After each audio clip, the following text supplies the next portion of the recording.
how does kindness, publicity, networking, happiness, like how is that all linked?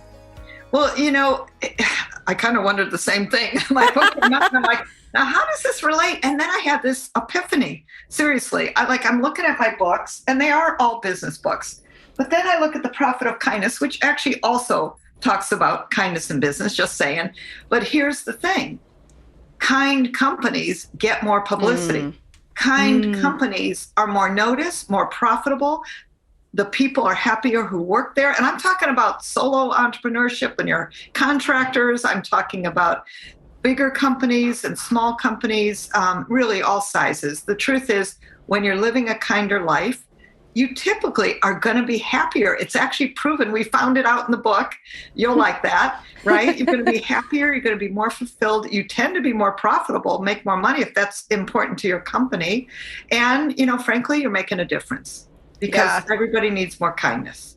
I mean, I love this so much. I tell the folks, our team that works for one of my companies, I always say to them, like, if you don't show up every day and like have fun, then this isn't going to work out. Like, you're not going to be working here in a year. And it's not because I'm going to let you go. It's because you're going to want to leave. Like, you're going to find something different. And that doesn't help any of us, right? So what are some ways that we can show kindness at work, be kinder companies, all those things?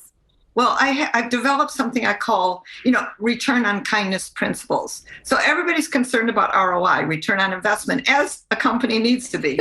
But hey, guess what I found? Rocks, return on kindness principles, actually also create profit. Some of them are things like flexibility. Like, you have to be flexible in today's time. And I think if we've lived through nothing else and learned nothing else in these past couple of years, that flexibility is everything. Yeah. So I think that's really important. And when you're flexible with your people, with your clients, I had a publicity client the other day. She just came back from a 3-week cruise, and then she was in quarantine because of COVID again and all this stuff. And she came onto our consulting call, and I looked across the Zoom room and I said, I don't think you're going to be able to be fully present today and probably won't serve you as well. Would you like to reschedule this meeting? She goes, oh my God, yes. But your contract says you must show up for all meetings. Right. And Amy, here's the thing I found. You have to have rules. 80% of the time they work.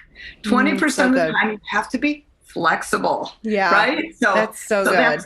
Isn't that fun? And that's a real key. And then there's patience. Oh boy, patience is one of them. How about that? And especially as small business owners, most people aren't that patient. Just saying.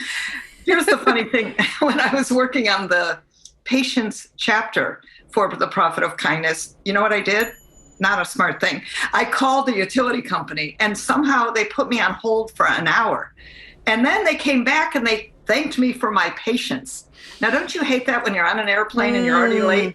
They're telling you it's going to be another 3 hours, or, these long holds, whether it's a bank, whatever you're calling. Utility companies are notorious for this. And I'm like, okay.